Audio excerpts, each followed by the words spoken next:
the biggest game of the year, I would say, so far. I can't think of any I can't other. think of anything more hyped, but I'm not as in the loop as you are. Yeah, there's Dragon's Dogma, I guess, which is big but not hyped. And that's pretty much it.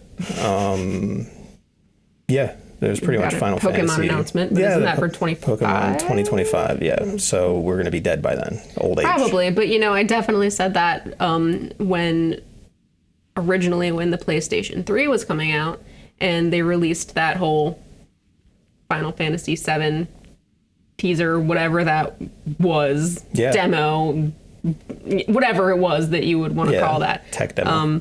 When they released that and everybody thought that they were going to do it for PS3, I thought that I would be dead by the time it came out on PS3. Well, that was the running joke with the PS3. You had a preview for Final Fantasy VII Remake. You had The Last Guardian.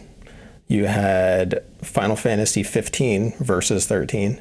And you had Kingdom Hearts 3, all which were supposed to come out on the system, and none did. They all came out on the PS4. Yeah. So, pretty interesting that happened. I don't foresee that happening with 7 Remake. I kind of see them hitting all the marks on the PS5. You have more faith than I do. Yeah. What's been 4 years? Since Remake? Yeah. Yeah, which probably about blows my mind. It blows my mind that it's been 4 years since I sat down and played that game, but that is neither here nor there, and I completely digress. Yeah. I'd love to share your faith that it will be boom after this, but I don't, it's always something. Well, it's been Another 4 pandemic. years. I was going to say, that's the big thing. It's been 4 years since Remake came out with the pandemic that shut everything down. Yeah. So get rid of the pandemic 2 years to make the game, maybe. Don't tempt the pandemic gods. Tempt the for round universe. 2. Like, it could be anything now. Yeah. Could be like it's going to be the 5-year anniversary soon. Like, what are they going to throw at us there? God, I don't want to see when they did Crisis Core and they had 10-year anniversary of Final Fantasy VII, and it was like a splash screen of that. Now they're going to be doing 5-year anniversary of Final Fantasy VII Remake. No, I don't 45th anniversary of Kingdom Hearts. All right, but do you have anything to tell us about the next installment? No. What's of course that? not. So beat Remake recently, replayed it. This is the third time that I've now seen it start to end. I don't know. I still don't know how I feel about Remake. I still like it. I still am hyped about Rebirth and all of that. On its own, I don't really know where I put it in the rankings of all the Final Fantasy games.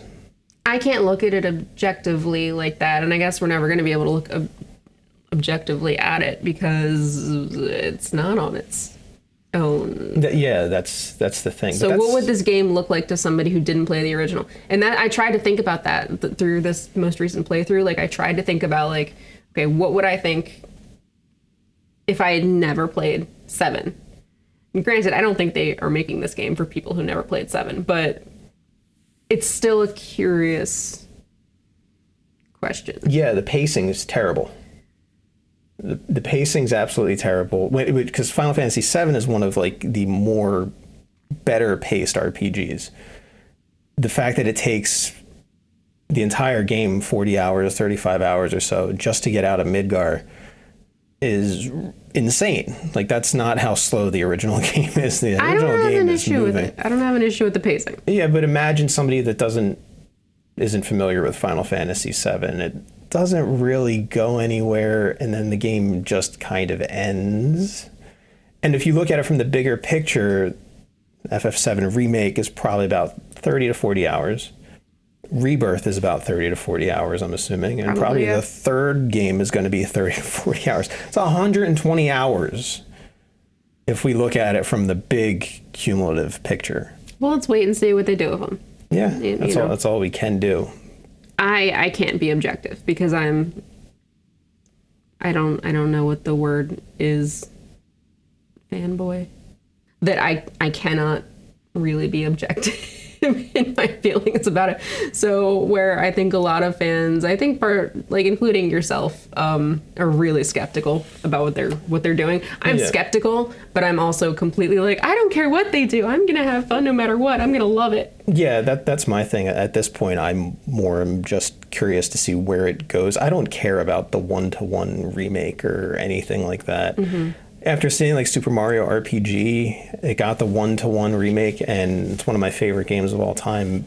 But at the same point, it's held up pretty well on its own, and when it's just one-to-one, it doesn't really add anything, and it kind of didn't even make it more accessible to new fans because it's so one-to-one. So it didn't really even do anything on that front. So I would have actually wished something more in Super Mario RPG. 7, going back and like replaying that on the TV and all that down here in the CRT television, all that stuff.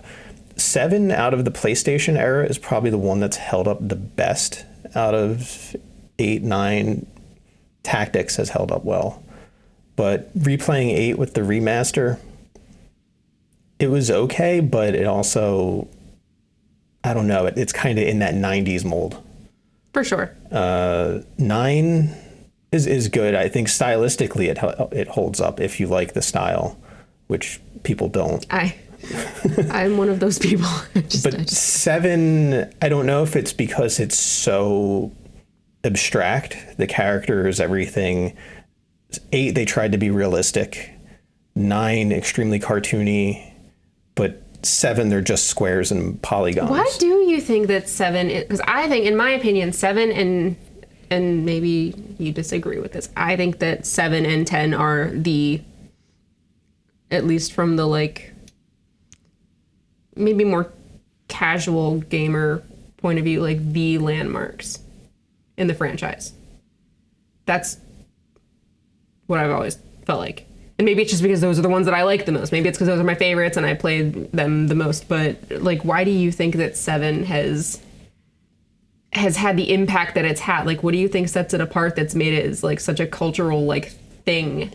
I think goes down to everybody really, really, really diehard defends their firsts of everything. Right, but not everybody had that as their first. So many people did, though.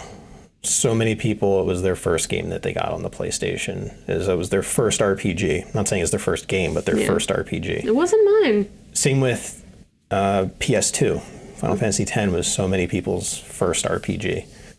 You look at first-person shooters. If you are old, like me, everybody says Doom.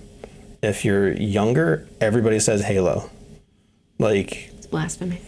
It's just, if you're in the middle, you'll say Quake or Unreal. Like, that's just how it works. I don't know if I agree. Like, I think you're not wrong, but I don't think that's it. I also think they're like, because in my opinion, 6 and 4 and the SNES games hold up the best. I think that there's something with Final Fantasy when you leave more to the imagination, a game will hold up better over time. As graphics have gotten more and more realistic and we try and explain every little detail, I think we lose a little bit of the connection that we have with the medium. Like if they were to remake 6, everybody says it, like suplexing a train.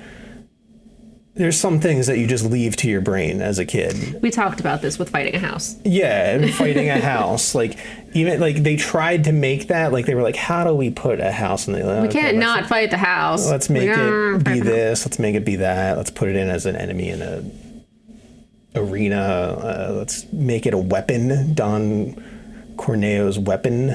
You know, like. I would love to follow his thought process. Yeah, so like they tried to do it, but but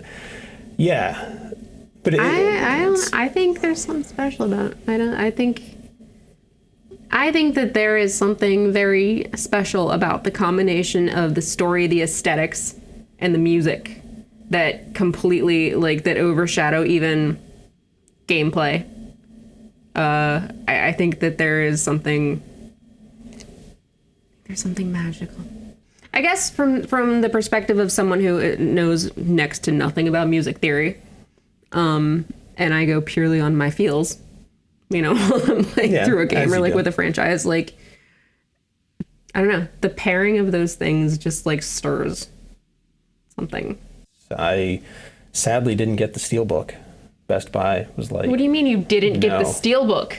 I know, right? Well, how do we get the Steelbook? I pre-ordered it, and then Best Buy was like, yeah, actually, we're sold out of the Steelbook, so you're not getting just about the only Steelbook, aside from like maybe like a major Kingdom Hearts title that like I want. How do we get the Steelbook? Apparently, it's been a total mess to the point where a couple weeks ago, Best Buy accidentally canceled like thousands of people's pre-orders and then told them that they couldn't pre-order again because they were sold out. Well, now I'm nervous. So people pre-ordered the deluxe edition from Best Buy, and if you look online, you'll see that there was a huge issue with Best Buy. They accidentally canceled just thousands of people's pre-orders, and since the deluxe edition is sold out, they were like, "Oh yeah, you can try and get one again, but oops." It was a huge mistake. Yeah, kind of crazy. Great. Closing thoughts. See what happens. Yeah, one day, 2 days. I hope whatever they do with it doesn't make me sad. Well, I guess let's just end it there. Yank me out of my problematic loyalty.